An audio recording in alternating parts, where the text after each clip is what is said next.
Hey guys, this is Tim. 2 Timothy 1:7, for God has not given us a spirit of fear, but of power and of love and of a sound mind. And during a time such as this, with coronavirus threatening to change our life and the media telling us that life will never be the same because of this bug, great time to meditate on this verse and to meditate on the truth of God's word that does say that fear is not given from him, doesn't come from him, and that he does offer us a spirit of power, of love, and of sound mind during situations such as this. As a physician, I can tell you that fear leads to anxiety, fear leads to panic, fear leads to bad situations turning into worse situations due to bad decisions that take place whenever one is fearful or meditating on fear. I have had times like that in my past where I've made bad decisions based on fear, and I choose to not live in that fear environment. So it's a verse that inspires me. It also challenges me, and I know that fear doesn't allow for us to make good decisions. But physiologically, fear is also bad for our health because fear increases our stress hormones, epinephrine and cortisol, which increase blood pressure. That also increases our blood sugar, which increases insulin, and insulin, when it's chronically elevated, leads to type 2 diabetes and inflammation. So the bottom line is, during a time like this, whenever we are in a period of uncertainty with respect to this virus, I say choose to not be fearful, choose to be powerful, choose to be loving, and choose to have a sound mind and to accept the sound mind that the Spirit of God offers us. And also during this time, just consider the fact that these challenges can bring us closer to our neighbor, can bring us closer to our community, and can bring us closer to God. So accept it as a time of growth. Also say that to avoid illnesses in cold and flu season like this, and obviously coronavirus is a form of a cold virus that has been that's a little bit different, I guess, and more lethal and more infectious, it sounds like. I guess it remains to be seen how it affects us on a population level. But things that I do and that I share with others and that I've found to be very helpful is to keep vitamin D level in an optimum range. Vitamin D is very important for immune system function.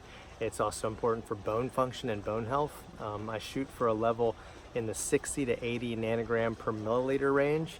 I do take about 5,000 units a day, and I do check my levels, so ask your doctor to check your level.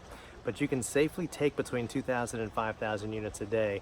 If you're an adult, I recommend taking it with food because it's fat soluble, and take it in the morning because sometimes it can be activating and keep you up at night if you take it in the evening. Vitamin A is also very important for immune system function. It's not talked about a lot. It is a fat soluble vitamin. It's found in many foods, spinach, mangoes, cantaloupes. Those are some foods that have a lot of vitamin A in it. But I also consider giving people supplements, and I take supplements myself during cold and flu season, including vitamin A, to help prevent illnesses, and actually do a pulse dose of vitamin A, a higher dose, whenever I may get a first sign of an illness, which I typically don't get sick.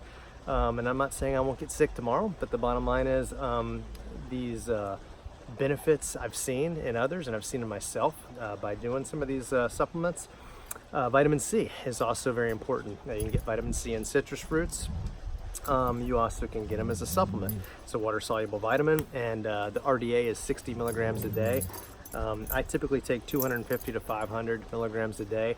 I don't take it every day, but during cold and flu season, I am pretty religious with respect to when I take it, because I know that it does benefit the immune system, and it also has some benefits on cardiovascular disease. So these vitamins and supplements are just some things that I recommend. I also recommend high levels of hydration, so 80 to 100 ounces of water a day is optimum. Keeping your urine kind of light yellow. Of course, if you have any kidney disease or heart disease, talk with your doctor about how much to drink and make sure you're not getting too much, but also, or always make sure you're not getting too little with respect to hydration. So, and another thing, like the last thing I'll talk about is stress. With all this fear being pushed by the media, whether it's justified or not, it can lead to just such amazing levels of stress, and stress, like I was talking about before, depletes our immune system.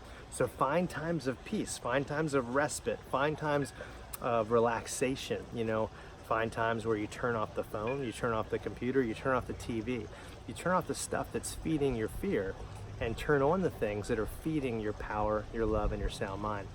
And so just some thoughts. Love each other, love yourself, love your neighbors, and love your family, and take care of each other out there. Don't be fearful. Don't be fearful of your neighbor. Don't be fearful that you're going to get sick from somebody. Of course, take standard precautions, but don't live in fear. It's no way to live. Thank you very much for listening.